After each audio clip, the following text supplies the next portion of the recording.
The final month of the 2013 regular season is underway. Glad you can be with us today for another installment of This Week in CAA Football. I'm Bobby Broyles alongside Tim McDonald. And Tim, let's get right to it this week. We all know which game took center stage coming out of Week 10, and we had a chance to see it live. So yes, sir. Let's look back at Saturday night's thriller between Delaware and Towson at United Stadium. It's still really hard to believe right now what happened that night. Well, it's like a dream, and it's funny because, you know, this game on Friday, everyone finds out Trevor Sasek, the quarterback, he's gonna be the starter. So he comes out, Delaware, you know, manageable in the first half. All of a sudden, you know, fourth quarter, okay, slipping away. Fans start emptying, you know, Towson offense, Terrence West already has 200 yards rushing.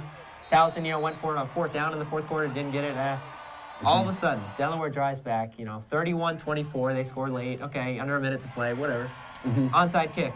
Rob Jones, the Rob Jones show. So Rob Jones gets the onside kick. 3 plays later, Delaware scores. Who catches the touchdown?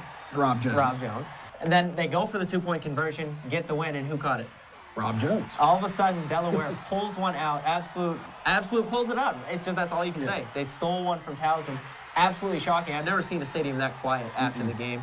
You know, Delaware, Trevor Sasek, maybe he didn't play great, but he got the job done, and that's going to do wonders for this team moving forward. Stole a game from Towson. You know, Delaware, what can you say about that win? Who'd have thought Delaware heading into this week would get a huge win like that? Trevor Sasek playing the best when it counted there at the end, and was nominated as Offensive Player of the Week, so Trevor Sasek, a big game for Delaware. Huge. This game definitely proves that anything can happen here in this league on a weekly basis, and it's been a wild season with so many close calls after the first 10 weeks. After Towson's loss now, Maine has a commanding lead in the standings with just 3 weeks remaining in the regular season.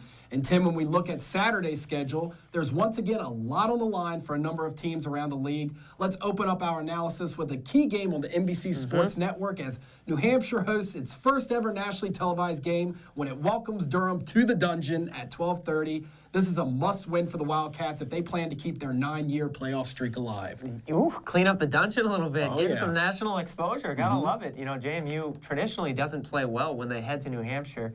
William Mary, though, how about what they did to UNH last week? Shut out the Wildcats. Bobby, when's the last time UNH was shut out? 1995. I don't want to tell you how old I was then. I was a youngin' back then. Bob, that doesn't happen to this UNH offense, and we saw they were just lacked rhythm. Now they're in a position this week where it's almost a must-win. If they want to salvage the season, even consider playoffs, Bob, they have to get it done this week versus JMU. Traditionally, they play well. The last time JMU won at UNH was 2006.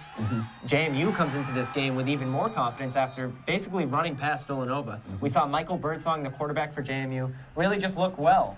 You know, I look at that game versus Villanova, and I look at the way JMU offensively moved the ball. A lot of big plays. 4 of their 5 scoring drives lasted at least 11 plays. Michael Birdsong, the quarterback, also had some big throws, 34-yard throw, a 50-yard throw. So versus Villanova, they really bottled up John Robertson, the quarterback, but more importantly, found rhythm offensively, won that game.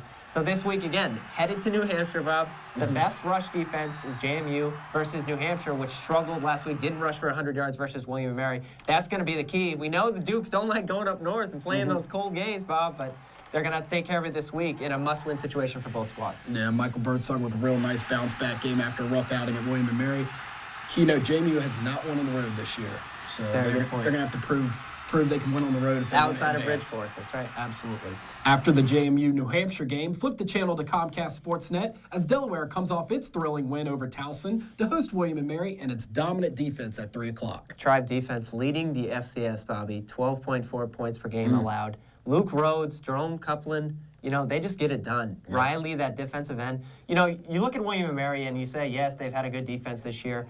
That game versus UNH last week was really the first time when the D got it done and turned that into offense, if that makes sense.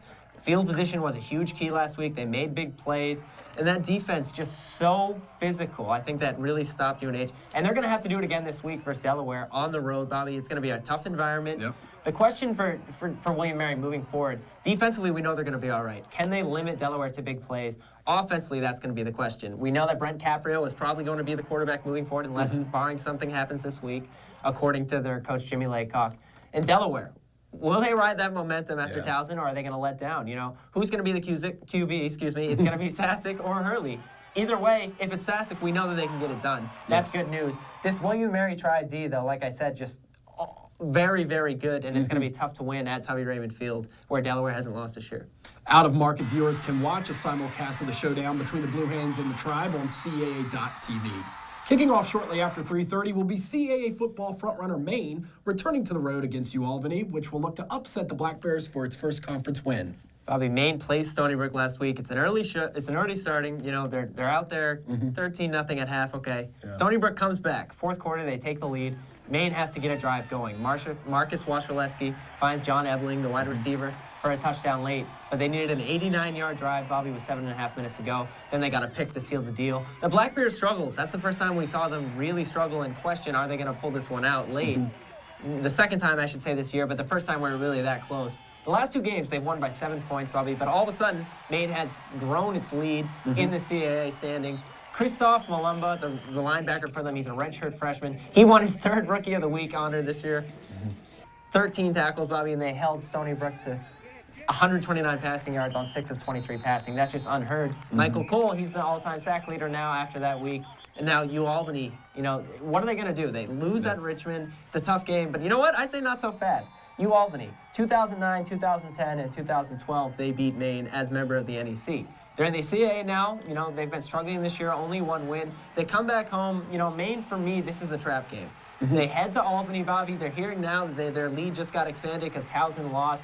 Albany, though, you know, they get out to fast starts. They've proven that, but they can't sustain it. Coach talked about this week in the conference call that they've just been getting used to the flow of the CAA and the athleticism and the speed. Ultimately, I think that catches them up, but I think this is a closer game than people think. Should be interesting to see as the Albany also looking for their first win in their new stadium as well. 12:30, Villanova pays a visit to Rhode Island, with both teams looking to break brief losing streaks. And, you know, this is ironic. Villanova limps into this game with a 3-game losing streak. Rhode Island has a 2-game losing streak. You know, Rhode Island is going to be without some key players on defense. They were without Andrew Bowes last week, Zacco and Doug Johnson, their linebacking core. Justin Timmons, the defensive end, has really been the only bright spot for that defense. Obviously a tough game last week versus ODU, but they head into this game, you know, with confidence. They're playing Villanova, who was bottled up last week for JMU. Teams really put a blueprint to stop John Robertson. That was really the first time. Robertson only had 44 yards, forced to pass first. I think that's what you have to do if you're this Rhode D.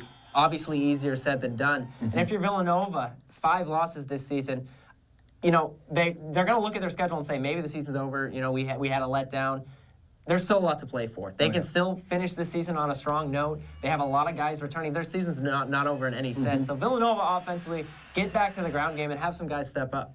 There's definitely two teams right here coming down the stretch that maybe teams that are in playoff contention don't want to face. Exactly. It's still hard to prepare for these teams.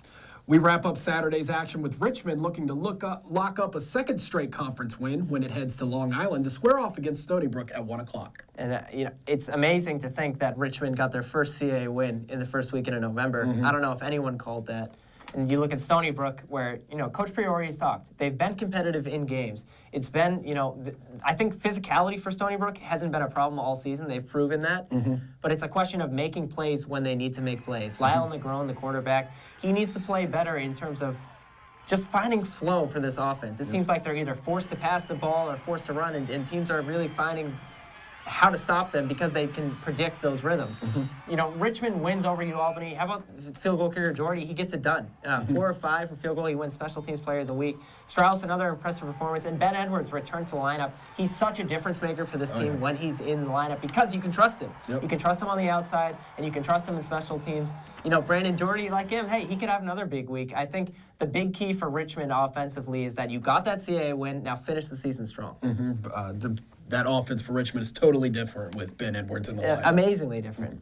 Remember, you can follow all of these games on our game day page on CAAfootball.com, which features links to live stats and audio and video streaming for all 5 of our Week 11 matchups. And don't forget to check in with us on Sunday when we bring you our weekly rundown. And of course, you can find us on social media. Be sure to follow the league on Twitter at CAA Football and use our official hashtag CAAFB. And find us on Facebook at facebook.com/CAA Football. And definitely feel free to hit us up if you have a comment or question or see a top play.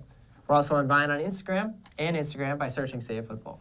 Last week, CAA football was in Towson for the matchup between the Tigers and the Blue Hens. If you haven't watched our Going Deep feature on Towson's Arnold Farmer, check it out now on caafootball.wordpress.com or caa.tv, along with interviews, highlights, and a campus tour. Well, Bobby, we've reached our own bye week of sorts as we take a brief break from our on-campus coverage to work our field hockey and women's soccer championships this weekend. But never fear, we'll be right here next week on campus as the crew heads to Williamsburg as the Tribe welcomes Towson on November 16th. Should be a great game between those two, definitely.